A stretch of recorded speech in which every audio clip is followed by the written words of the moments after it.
रहेगी कान।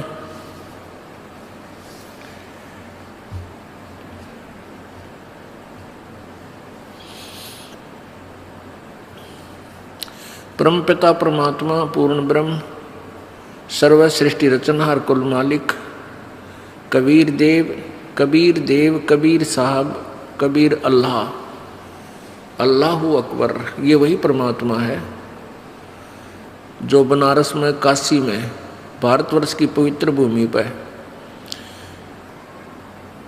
120 वर्ष तक रह करके अपने तत्व ज्ञान का प्रचार किया और एक जुलाहे की भूमिका की, और साथ में वो परमात्मा पूर्ण ब्रह्म है और एक तत्वदर्शी संत का रोल भी किया। यथार्थ ज्ञान का प्रचार करने के लिए वो परमेश्वर सतलोक से चलकर आते हैं अपने निज स्थान तक। वो परमात्मा हमें याद दिलाते हैं कि तुम यहाँ के रहने वाले नहीं हो और तुम भूल चुके हो अपने निज स्थान को, जहाँ तुम रहते थे वहाँ तुम बहुत सुखी थे, या कोई सुख नाम की वस्तु तुम्हें नहीं है। प्रत्येक प्राणी सुख की खोज में लगा हुआ है। कोई तो जिसके संतान नहीं है वो सोचता है कि मेरा संतान हो जाए मैं सुखी हो जाऊंगा। जो निर्धन है वो सोचता है मैं धनवान हो जाऊं मैं सुखी हो जाऊंगा।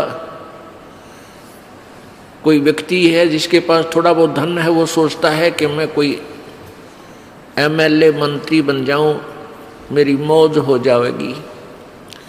एमएलए मंत्री बनने के बाद उसकी नीयत बन जाती है कि मुख्यमंत्री बन जाऊं, शायद मेरे ठाठ हो जाएंगे, मौज हो जाएगी, सुख होगा। वहाँ भी उसको सुख नहीं। फिर उसकी नीयत बनती है कि प्रधानमंत्री बनूं, शायद तब मेरी मौज होगी। लेकिन यह सुख नाम की चीज किसी को नहीं है। प्रत्येक प्राणी पीड़ित है। ऊपर से हमें ऐसा लगता है जैसे ये सुखी है, लेकिन अंदर से उसको घुन की तरह टेंशन खा रही होती है। अब सतलोक के जो हम जहाँ से हम आए थे उस स्थान का भेद हमारे को किसी ने नहीं दिया, क्योंकि काल भगवान जिसके लोक में हम फंसे पड़े हैं इसने हमें बंदी बना करके यहाँ रोक रखा है, हमारी दुर्गति कर रखी है। अब जिस लोक के हम रहने वाले हैं उस देश का वो मालिक आता है, हमारा पिता आता है, जो हम गलती से इस काल के जाल में फंसे हुए उनको समझाता है कि ये तुम्हारा मूल ठिकाना नहीं है। तुम्हें क्यों नहीं पता लगा?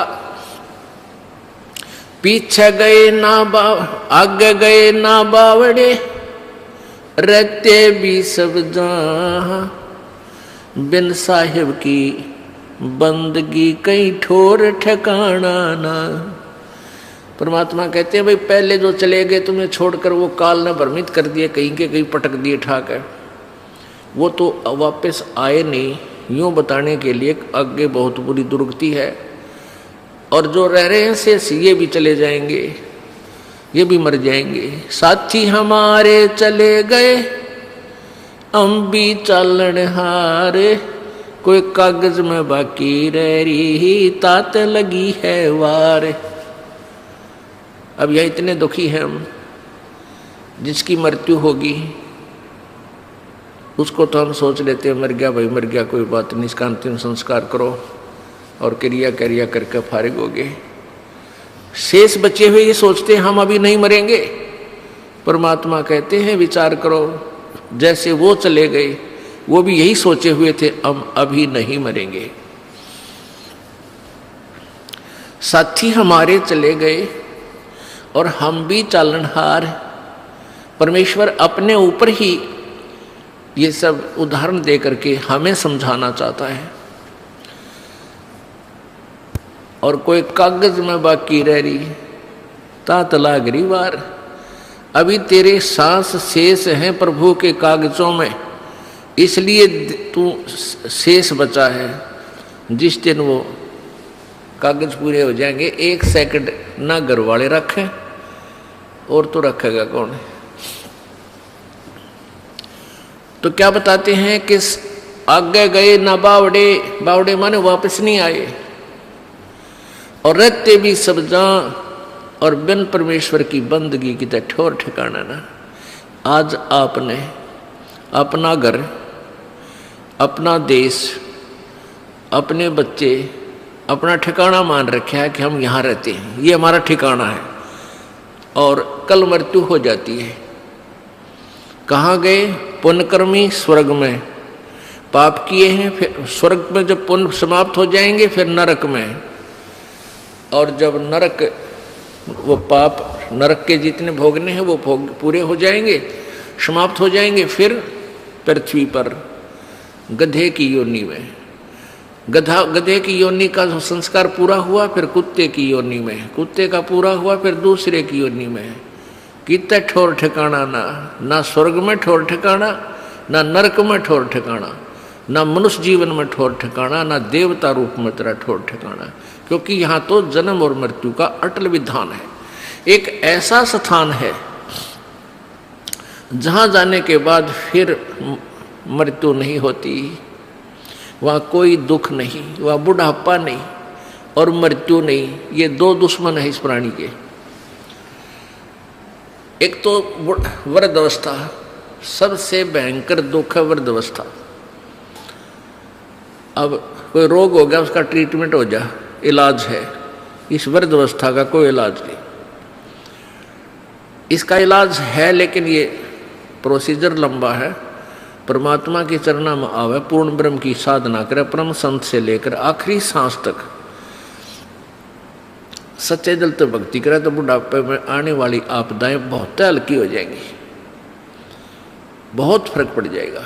लेकिन रहेगी वृद्धावस्था, उठा जा ना बैठा जा, पर इतना फर्क हो जाएगा, चीस भड़क कम हो जाएगी, इतना राहत आपको अवश्य देगा। परमात्मा की भक्ति से राहत मिलेगी। और न मृत्यु का विकल्प यहाँ पर एक ऐसा स्थान है सतलोक, जहाँ हम रहा करते थे, वह न मृत्यु होती थी न वृद्धावस्था होती थी। ओए होए। हम उस सुख सतल को छोड़कर इस काल के लोक में दुख सतल पर आ गए। इस काल भगवान ने हमें इतना भ्रमित कर दिया, मिसगाइड कर दिया कि हम अपने मूल ठिकाने को इतना भूल गए, अब विश्वास भी नहीं होता कि भगवान खुद आके बताएंगे कि और स्थान है यहाँ, इनसे आगे, तो मन मानने को तैयार नहीं होता। काल यही चाहता है कि ये भूल जाओ उस भगवान को, कहीं ये यहाँ से निकल ना जावे, क्योंकि काल भगवान जो यहाँ का मालिक है, ब्रह्म, जिसको ज्योति निरंजन भी कहते हैं, उसको श्राप लगा हुआ है। 1 लाख मानव शरीरधारी प्राणियों का नित्य आहार करता है, इसलिए उसने ये अपने खाने के लिए अपने तीनों पुत्रों से, रजगुण ब्रह्मा से, सतगुण विष्णु से, तमगुण शिव जी से, इनसे यहाँ व्यवस्थित किया हुआ है, अपना युबाग लगा रखा है। रजगुण ब्रह्मा के प्रभाव से सभी प्राणी संतान उत्पत्ति करते हैं, विवश बाई फोर्स करवाता है। और सतगुण विष्णु जी के प्रभाव से एक दूसरे में मोह ममता इतनी जकड़ दी जाती है, जीव के बस का नहीं। और तमगुण शिव जी हमारा संहार कर देता है। तो ये काल भगवान नहीं चाहता कि कोई प्राणी परमात्मा के बारे में जान सके, भ्रमित ज्ञान करवाता है, अपने दूत संत भेज के उल्टा ज्ञान की कथा सुनवाता है, पूरे समाज को शास्त्र विरुद्ध ज्ञान से रंगवा देता है। परमेश्वर स्वयं आते हैं और अपने तत्व ज्ञान का वो प्रचार स्वयं ही करते हैं, अपनी महिमा आप बताते हैं, अपने सतलोक के विषय में जानकारी देते हैं। उस सतलोक में हमें कितना सुख है। शंखों लहर मेहर की उपज कहर नहीं जा कोई, दास गरीब अचल अविनाशी सुख का सागर सोई। शंखों लहर मेहर की उपजे और कहर नहीं जा कोई। ओए होए। दास गरीब अचल अविनाशी, सुख का सागर सोई। अब कभी कभी एकांत में अकेले बैठे हों, एक बार एक ऐसी हिलोर उठती है आत्मा में, इतना आनंद आता है उस समय कि कोई भी दुश्मन शत्रु नहीं लगता, कोई बुरा नहीं लगता, सब अपने से लगते हैं। और वो आनंद एक विशेष आनंद होता है। वो कुछ ही क्षणों के लिए रहती है, फिर तुरंत चली जाती है, फिर कोशिश करने से भी सेट नहीं हो पाते हैं। उसके जाते ही फिर कहर की लहर शुरू हो जाती है, उसको ऐसे कर दूंगा, उसको ऐसे कर दूंगा, उसने मेरी हानि कर दी। भाई लड़की नहीं ब्याही गई, किसी की बेटी की ब्याह हो गया तो बेटी का बालक ना होए, भगवान क्या होगा, कहीं वो छोड़ ना दें। और इसी प्रकार ना जाने बिना गिनती की टेंशन और वो कहर की लहर प्रारंभ हो जाती है। परमात्मा कहते हैं उस सतलोक के अंदर, गरीबदास साहिब जी बता रहे हैं, आंखों देखा कबीर परमेश्वर की कृपा से गरीबदास जी महाराज जी ने सतलोक के दर्शन किए थे और परमात्मा को देखा था। उन्होंने आकर बताया था कि हम सुल्तानी नानक तारे दादू को उपदेश दिया, जाति जुलाहा भेद न पाया वो काशी माए कबीर हुआ। वही गरीबदास साहिब जी आंखों देखा हाल बता रहे हैं कि शंखों लहर मेहर की उपजे कहर नहीं जा कोई, और दास गरीब अचल अविनाशी सुख का सागर सोई। वो सुख का सागर है। अब पुण्यात्माओं, सत्संग ज्ञान से ज्ञान होता है। पहले हमने अज्ञान सुना था, वो अज्ञान सेट हो गया हमारे हृदय में, वो सच्चा मान लिया हमने। अब इस तत्व ज्ञान को सुनोगे रह रहकर, ये भी आपको कुछ दिनों में सेट हो जाएगा और ये सत्य है, ये सत्य ही सत्य महसूस होगा। पहले असत्य को हम सत्य मान बैठे थे, तो इस ज्ञान से ही आपको ये ज्ञान होगा। अब मृत्यु तो एक दिन होनी है और इसका कोई फिक्स भी कोई नहीं, अंदाजा ला रखा हमने कि भाई 100 वर्ष तक आदमी व्यक्ति मानव शरीर रह सकता है, लेकिन ये 60-70 वर्ष के बाद तक ये शरीर भी जान का झाड़ हो जाएगा। वो जीवो चाहे ना जीवो 70 साल पाछे, तो वो तो ठीक है, लालच छूटा कोई ना, मरा जाता कोई नहीं, जीव प्यारा सब ने लगे है, चाहे 100 वर्ष का भी हो गया, नहीं सोचा और जी जाऊं। तो ऐसी भावना क्यों है हमारे अंदर? क्योंकि हम ऐसे लोक में रहा करते थे, वहां मृत्यु नहीं होती थी और वो आत्मा को आज भी खटक रही है, भाई मरना नहीं चाहिए। हम सतलोक में रहते थे, वह मृत्यु नहीं होती थी। तो इसलिए अब भी इस आत्मा को न्यू लगा है, यो क्यों मर गए, हम क्यों मर रहे हैं, ये मरना नहीं चाहिए। तो ये बीमारी तो, इसका विकल्प तो यहाँ है ही नहीं, यहाँ तो हार्ड एंड फास्ट रूल है, अटल नियम है यहाँ का, जो जन्मा सो मृत्यु होगी, मृत्यु होगी उसका जन्म जरूर होगा। और सतलोक में ये नियम है कि वहाँ पुनर्जन्म नहीं है, वहाँ वृद्ध अवस्था नहीं है, युवा शरीर रहेगा, सदा युवा शरीर रहेगा, किसी चीज का अभाव नहीं, कोई वहाँ काम नहीं, और ये हार्ड चाम का शरीर नहीं। पुण्यात्माओं, ज्ञान से ही ज्ञान होता है, सुनने से ही ज्ञान होता है, सत्संग से आपको प्रेरणा मिलती है कि हम अपनी मृत्यु तो होनी ही है, अवश्य होनी है।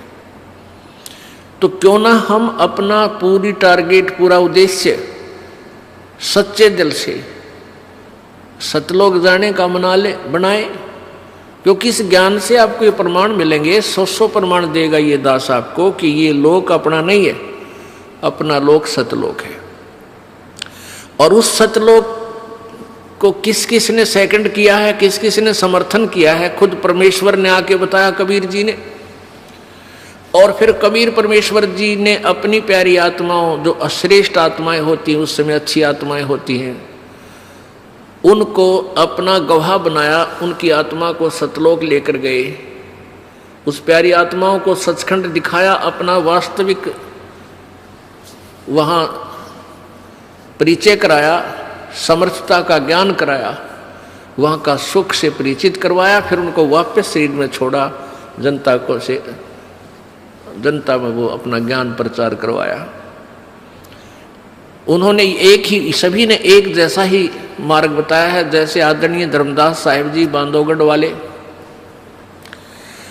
आदरणीय मलुकदास साहिब जी, आदरणीय दादू साहिब जी, आदरणीय नानक साहिब जी, जिससे सिख धर्म का उत्थान हुआ, आदरणीय गीसादास साहिब जी, आदरणीय गरीबदास साहिब जी, इन सभी पुण्यात्माओं ने परमात्मा को पाया। इन्होंने सचखंड सतलोक आँखों देखा और फिर वापस आकर के उस अनुभव की आंखों देखे, उस परमात्मा की शक्ति समर्थता का अपने अम्रवाणी में कलम तोड़ विवरण किया।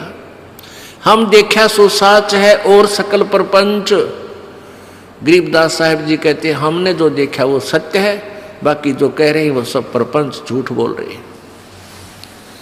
तो पुण्यात्माओं, क्या आवश्यकता थी उन महापुरुषों ने, नानक साहिब जी ने या गरीबदास साहिब जी ने सचखंड के बारे में डंडोरा पीटन की? यदि वो स्थान ना होता तो वो सत्य है। हमने अभी तक जो ज्ञान सुना था स्वर्ग तक, अब स्वर्ग से आगे हमारी बुद्धि काम करे नहीं थी। अब हमें ज्ञान हो गया, अब हम अपना तन मन धन से उस सतलोक में जाने का प्रयत्न करेंगे। पुण्यात्माओं, सुअवसर है। परमेश्वर ने काल से कहा था कि सतयुग में